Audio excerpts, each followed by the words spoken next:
Napasok ng GMA News ang 3 tunnel o lagusan sa bayan ng Pili, Camarines Sur na ginamit ng mga Hapones noong World War II. Ilan sa mga ito nasisira na at ginawa ng bahay. Balitang natin ni Haji Rieta. Lingid sa kalaman ng marami, ang bayan ng Pili sa Camarines Sur ay minsan ng pinagkutaan ng mga sundalong Hapon noong ikalawang digmaang pandaigdig.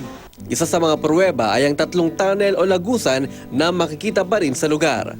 Ang unang tunnel ay matatagpuan sa Barangay San Jose malapit sa Naga Airport. Sa loob ng lagusan, makikita ang 2 kwarto na halos bitak-bitak na ang mga dingding.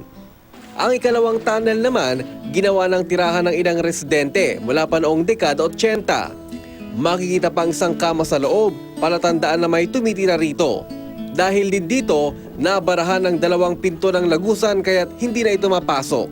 Isang bahay din ang kasalukuyang itinatayo sa tuktok ng tunnel, pero wala ang may-ari ng bahay kaya't hindi nakuha ang kanilang panig.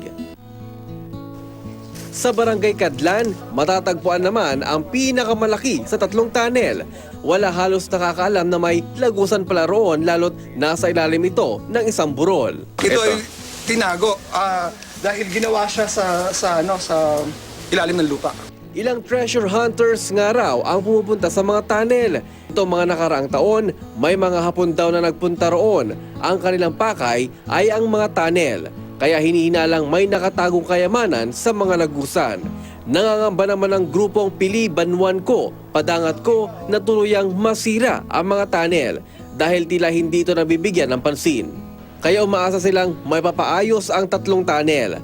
Lalo't malaki ang papel nito sa kasaysayan ng bayan ng Pili. Haji Rieta, GMA News.